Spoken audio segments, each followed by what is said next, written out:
a 9-game NBA slate to discuss with our NBA panel. All right, good morning to DraftKings contributors Garion Thorne, Matt Meiselman, and the debut here, making his debut on the Sweat, Jeff Pratt. Congratulations, Jeff. How are you feeling? You have made it. Thank you, Emerson. I'm feeling great. Ready to talk some hoops. Thank you guys for having me. All right, awesome, dude. Well, you're up first. We're going to start on the DFS side of this slate. Who is your must-roster play? Awesome. So I'm paying up here, and it's going to have to be Giannis. You know, you look at what he's done over the past 7 games. He scored 62 plus DraftKings fantasy points. He's going up against the Bulls. They ranked 27th in fantasy points allowed to big men. He dropped 30 and 12 in his only matchup against Chicago this season. And both of these teams are really getting up and down the floor this year too. Milwaukee ranks 5th in pace. Chicago ranks 13th.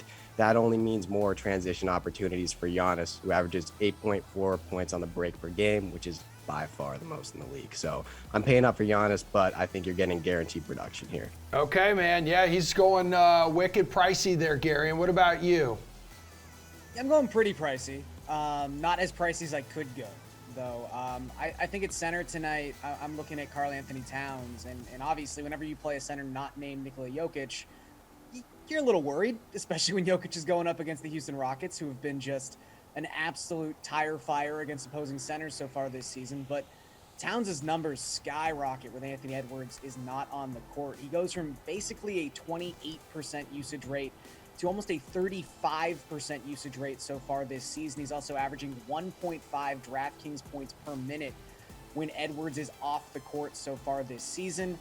There could be some worry here about a lopsided script going up against the Oklahoma City Thunder, but they've been kind of frisky lately, and both these teams are just among the highest paced teams in the NBA. Across the last 10 games, both rank in the top 7 in terms of pace. So I just think you're going to get a lot of possessions in this game. It's going to be very back and forth. And I think Towns, with a huge usage rate, shouldering a huge burden here with no Anthony Edwards, is probably going to have a ceiling performance. All right, Matty, your must-roster player tonight is who and why? So these guys took my 2 favorites. I do love Giannis basically to be the highest scorer on the slate, and Towns I think is the best value in the pay-up range. So I'll name someone else who I think could emerge as the guy that you need to roster with James Harden. So I don't think Joel Embiid is going to rest tonight, just to put that out there. But I think it's possible. The Sixers do play the Heat tomorrow, and that's the game that probably matters more to them as far as chasing the 1 seed.